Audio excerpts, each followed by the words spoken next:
Hello friends, स्वागत है आपके अपने यूट्यूब चैनल श्लोक स्टडी क्लासेस में। तो हम पढ़ रहे थे क्लास 10th का मैथ का चैप्टर नंबर तीसरा, जिसका नाम है दो चर वाले रैखिक समीकरण युग्म। और इस जो चैप्टर है, इसकी दो क्लासेस हो चुकी हैं और तीसरी क्लास है जिसमें हम करेंगे क्या, क्वेश्चन नंबर 2 को सॉल्व। पिछली क्लास में हम अपन ने 3.1 के पहले के दोनों प्रश्न सॉल्व किए थे, जो ग्राफ वाले थे उनको।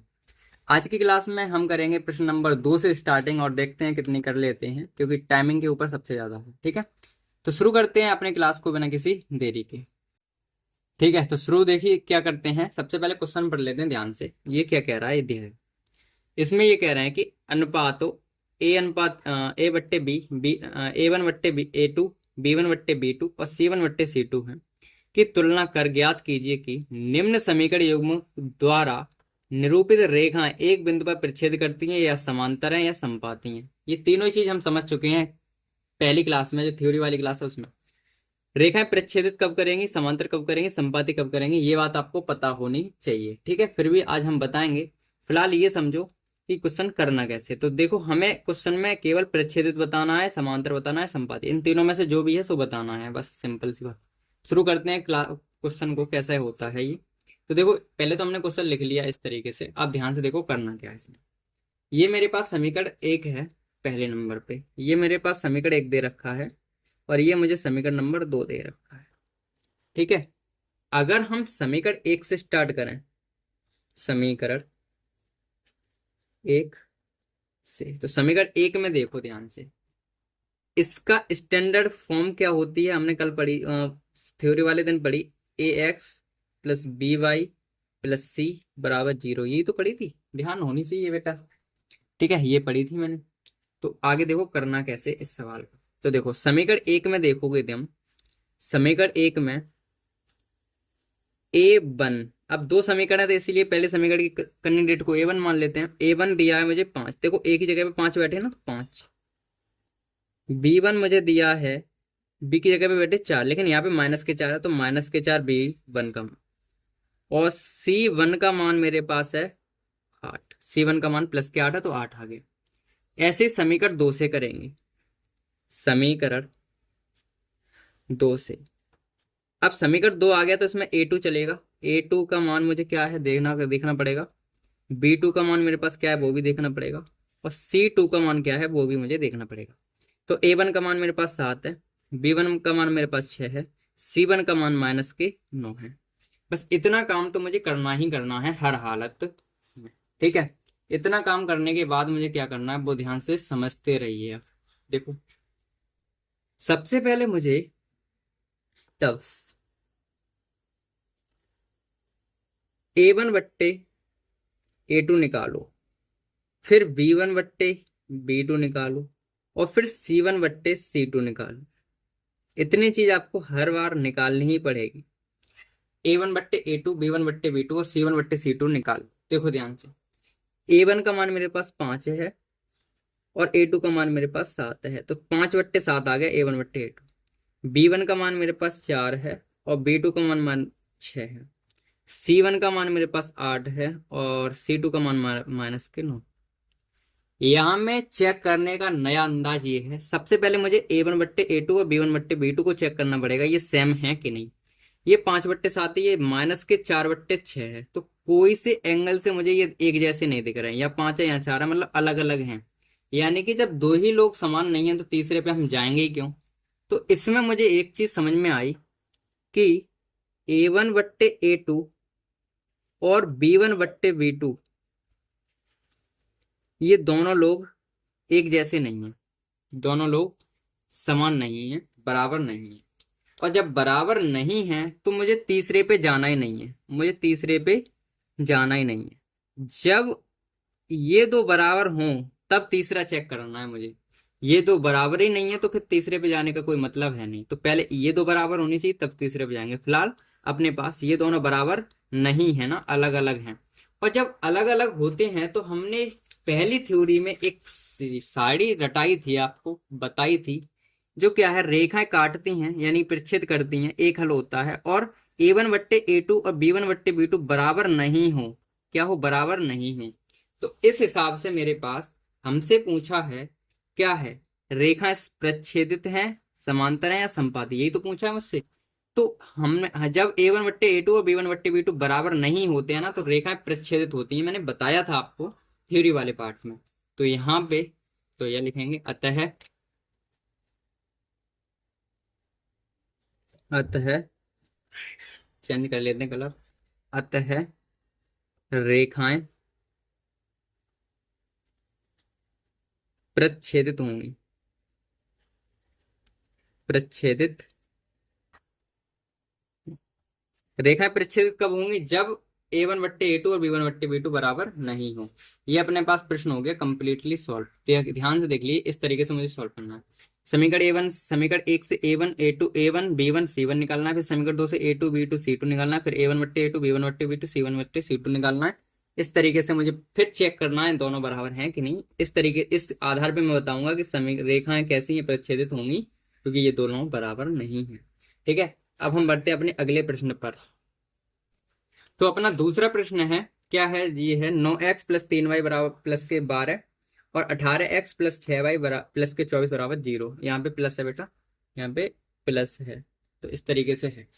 तो मैंने फॉर्मेट आपको पास लिख दिया है, फिलहाल अपन रखते हैं मान। देखो समीकरण 1 से अपन पहले, समीकरण 1 ये है मेरे पास और समीकरण 2 मेरे पास ये है।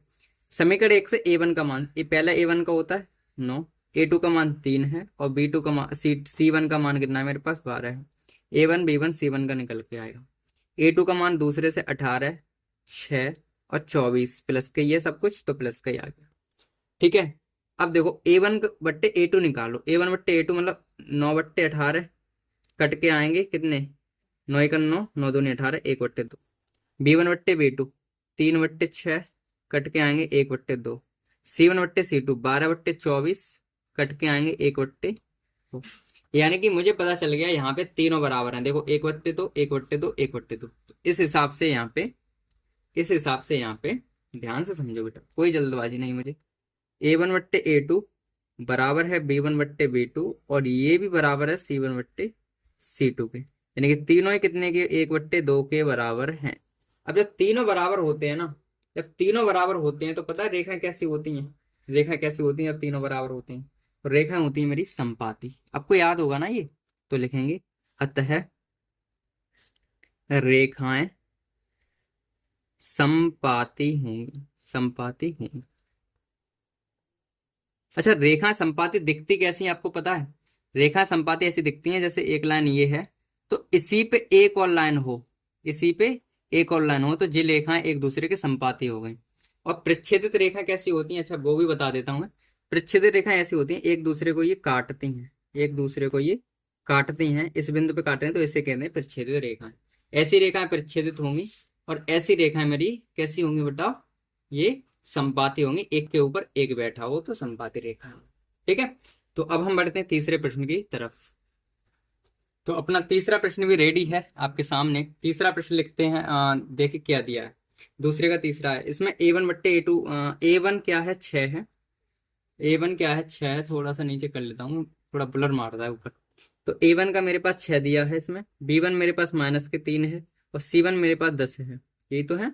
a2 मेरे पास 2 है, बी टू मेरे पास -1 है और C2 मेरे पास +9 है।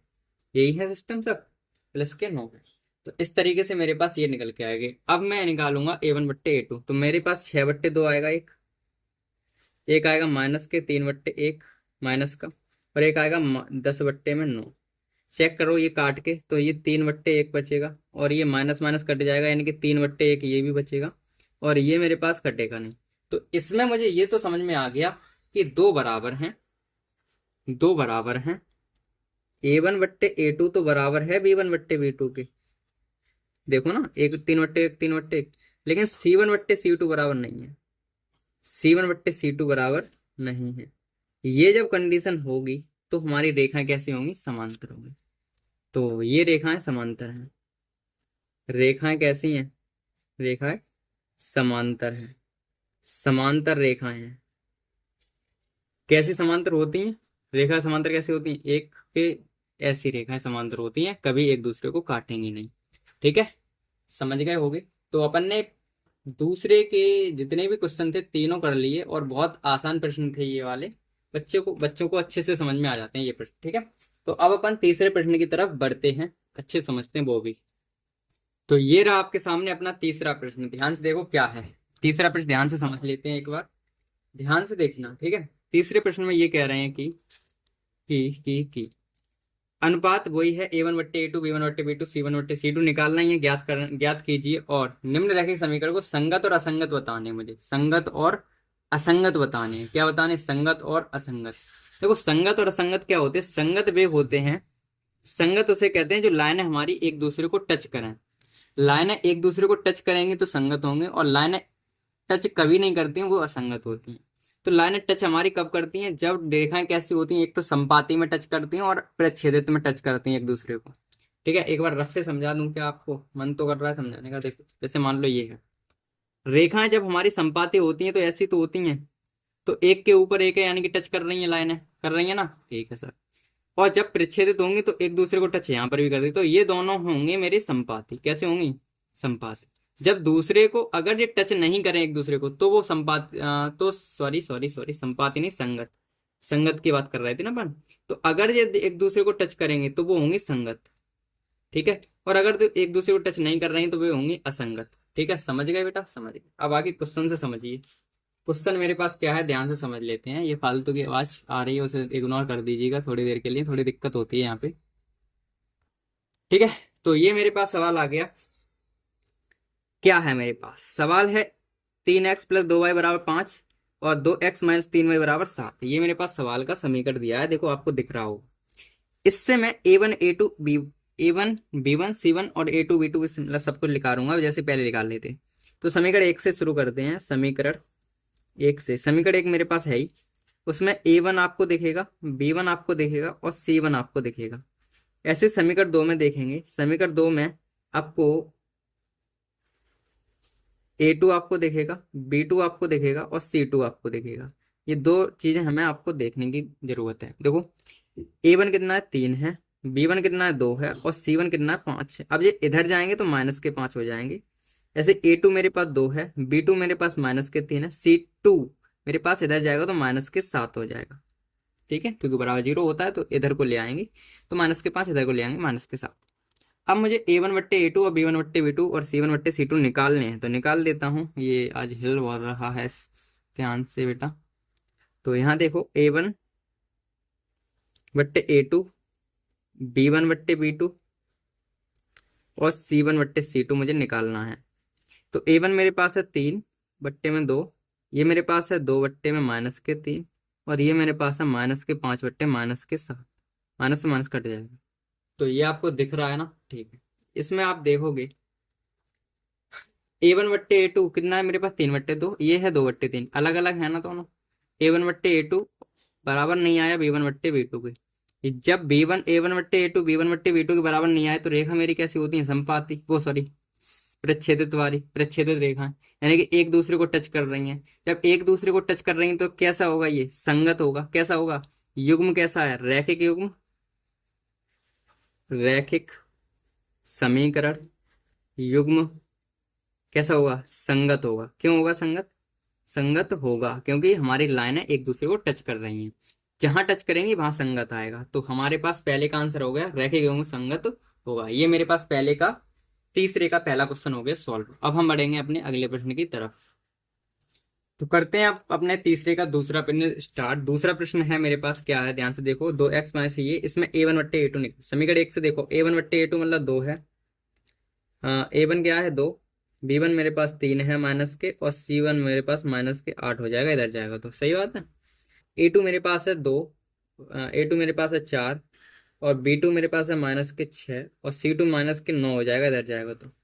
तब A1/A2 निकालना है। अगर A1/A2 क्या आएगा? A1/A2 मेरे पास आ जाएगा 2/4, B1/B2 -3/6 और ये आ जाएगा -8/9। यहाँ से काट कूट करें अगर तो 1/2 ये बचेंगे, 1/2 ये बचेंगे बट माइनस के, ठीक है। नहीं, माइनस माइनस के प्लस हो जाएंगे, ये कट जाएगा। और ये मेरे पास दोनों माइनस के, ये कटेंगे नहीं, ठीक है। तो यहाँ से देखो ये माइनस के ना, दोनों -3/, -6, माइनस से माइनस कट गया यानी कि 3/6, यानी कि 3/2, यानी कि 1/2 मेरे पास बचेगा, ठीक है। तो यहाँ से मुझे ये समझ में आया कि A1/A2 तो बराबर है B1/B2 के, ठीक है, लेकिन C1/C2 बराबर नहीं है, क्योंकि वो अलग आ रहा है, 8/9 आ रहा है वो, ठीक है। तो इस तरीके से ये इसका क्या कंक्लूजन निकलेगा मेरे पास, जब हमारे पास दो बराबर होते हैं तीसरा बराबर नहीं होता है तो रेखा कैसी होती है मेरे पास, बताओ बेटा, कैसी होती है, बताओ ना, कैसी होती है। रेखा मेरी होती है समांतर, समझे। जब मेरे पास ये दो बराबर आए तीसरा बराबर नहीं है तो रेखा कैसी होती है, समांतर। ओके, मैंने पढ़ा है आया, देखो ना, आपको दिखा दूंगा, क्या करूं बताओ। चलो छोड़ो, अब मत देखो, कि मान लो मेरी बात कि रेखा, अच्छा चलो देख ही लो। ये देखो, जब A1/A2 B1/B2 बराबर हो लेकिन C1/C2 बराबर नहीं हो तो रेखाएं कैसी होती हैं, समांतर। और समांतर रेखाएं होती हैं तो एक दूसरे को टच नहीं करेंगी भाई। समांतर रेखा है ना, समांतर रेखा कैसी होती हैं, ये होती हैं समांतर रेखाएं ऐसी, तो एक दूसरे को टच करेंगी नहीं, तो ये रेखाएं कैसी होंगी, असंगत। तो ये कहेंगे अतः रैखिक युग्म असंगत है। कैसा है, असंगत है। अगर एक दूसरे को लाइन टच भी कर रही हैं, कहीं पर भी करें, तो वो संगत हो जाएगा। बस इस तरीके से हो गया ये मेरा कंप्लीट। तो अब अपन तीसरे पे चलते हैं। मैंने लिख के रख लिया है आपके लिए सब कुछ, क्योंकि आपको भी टाइम की बहुत जरूरत है, मुझे भी टाइम की बहुत जरूरत है। आप वो लिख लीजिए, आप साथ साथ लिख लीजिए, लिखना भी जरूरी है, सॉल्व करिए खुद ही, ठीक है, मेरे संग करते चलिए। A1 कितना है, 3/2 है। A1 और B1 मेरे पास है 5/3 है, और C1 माइनस के 7 हो जाएगा। A2 मेरे पास 9 हो जाएगा, ये हो जाएगा -10, ये हो जाएगा -14। A1/A2 निकालो, 3/2 के बट्टे में 9/1 मान लेते हैं। तो यहाँ पे देखो ध्यान से, तो 3/2 तो है ही, ये एक ऊपर चला जाएगा, 9 नीचे आएंगे। तो इस तरीके से मेरे पास आ जाएगा क्या, 3 × 3 9 दूनी 18। तो ये आएगा मेरे पास 3×6 = 18, 1/6 इसका आंसर, ठीक है। इसका आ गया 1/6। ऐसे ही मैं निकालूंगा इसको, 5/3 है ही, और -10 है ना, -10 बट्टे में 1 मान लेते हैं, तो ये आ जाएगा मेरे पास 5/3 इंटू 1 ऊपर जाएगा और 10 नीचे आएंगे, तो ये आएगा 5/-30, और 5×6 -1/6, ये आ गया मेरे पास। यहाँ पे देखो, अब आप एक चीज ध्यान से देखने वाली बात यहाँ पे ये है कि, एक बात देखने की ये है कि एक बात देखने की ये है कि मैं कौन सा कर रहा हूँ, तीसरा। तो तीसरा एक बार ध्यान से मैच कर लेते हैं, क्योंकि मुझे थोड़ा सा हो सकता है जल्दबाजी मैंने गलत लिख दिया हो। बीचम प्लस है, सही है, और बीचम माइनस है, सही है, ठीक है। तो यहाँ पे ध्यान से देखने वाली बात ये है, ये आया है +1/6, ये आया है -1/6, भाई सही बात है। एक आया है +1/6, एक आया है -1/6। अब 1/6 या प्लस माइनस का है, बट अंक समान है, फिर भी ये कैसा होगा, अलग अलग होंगे, ठीक है, माइनस प्लस बिल्कुल सेम होना चाहिए। तो A1/A2 और B1/B2 बराबर नहीं है बेटा, नहीं है। क्यों नहीं है, क्योंकि ये जो हैं प्लस माइनस के हैं, प्लस माइनस से मुझे बहुत फर्क पड़ता है, ठीक है। तो इस तरीके से तो लिखेंगे अतः, अतः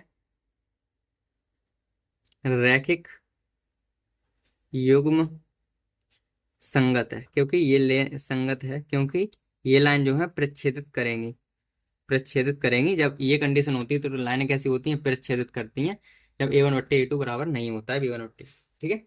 तो इस तरीके से मेरे पास ये तीसरे का तीसरा प्रश्न हो गया कंप्लीट। अब हम बढ़ेंगे चौथे प्रश्न पर, ठीक।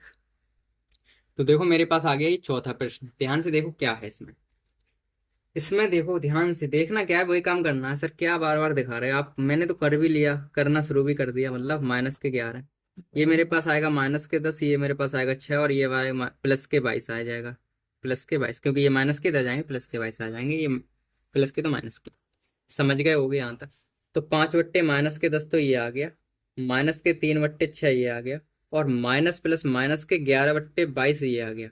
ये दोनों तीनों ही बराबर आ गए, देखो ना, इसको काटेंगे 1/2 माइनस के, इसको काटेंगे 1/2 माइनस के, इसको काटेंगे 1/2 माइनस के, यानी कि तीनों ही बराबर है ना। तो लिख देंगे यहाँ पे, अतः A1/A2 बराबर B1/B2 और बराबर C1/C2।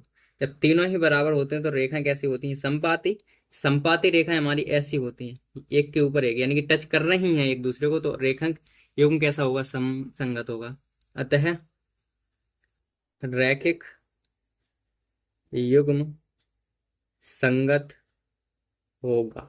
ठीक है, अतः रैखिक युग्म कैसा होगा? संगत होगा।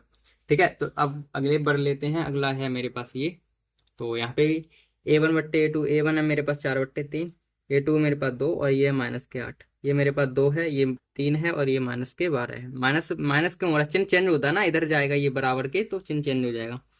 तो देखो ध्यान से, 4/3 A1 का मान है और 2/1 मान लेते हैं। इसका आंसर आएगा 4/3 गुणा, एक ऊपर चला जाएगा, एक ऊपर चला जाएगा और 2 नीचे आ जाएंगे, उल्टे होके जाएंगे ऊपर। 4×1 = 4, 2×3 = 6, 2 से काटेंगे 2 2 4, 2 3 6, यानी कि इसका आंसर आ गया 3/2। सेम इसका निकालेंगे, B1 का मान दिया है 2 और 3 दिया है V2 का मान। और ऐसे ही -8/12 ये दिया है, तो काट लेते हैं 2 से, 4 से काट लेते हैं, 4 दूनी 8, 7 12, यानी कि इसमें भी तीनों बराबर आ रहे हैं। ध्यान से आप देखोगे तो इसमें भी तीनों बराबर हैं, यानी कि A1/A2 बराबर है B1/B2 के और बराबर है C1/C2 के। अतः रैखिक युग्म कैसे हैं? संगत है। रैखिक युग्म संगत है, क्योंकि तीनों बराबर है ना, तीनों बराबर है, तो रैखिक युग्म कैसे होते हैं? संगत होते हैं, यानी कि संपाती लाइन होंगी। ठीक है, तो इस तरीके से मेरे पास हो गया तीसरा प्रश्न एकदम बेहतरीन तरीके से कंप्लीटली सॉल्व।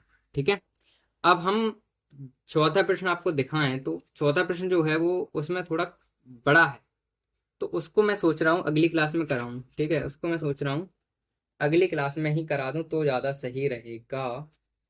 तो ठीक है, तो जो अगला प्रश्न है चौथा, वो अपन अगली क्लास में करेंगे, कि ये क्लास भी लंबी हो गई ना बहुत। ठीक है, तो अगला प्रश्न जो है वो बड़ा भी है, तो अगली क्लास में करते हैं उसको, सबसे बेस्ट रहेगा। ठीक है, तो आप इतना काम करिए, तब तक इतना होमवर्क जो आपको फेयर वगैरह है वो कंप्लीट कर लीजिए। अपन करेंगे अगली क्लास में चौथा प्रश्न से स्टार्ट। ठीक है, तो इतना काम कंप्लीट करिए, तो मिलते हैं अगली क्लास में, तब तक के लिए बाय।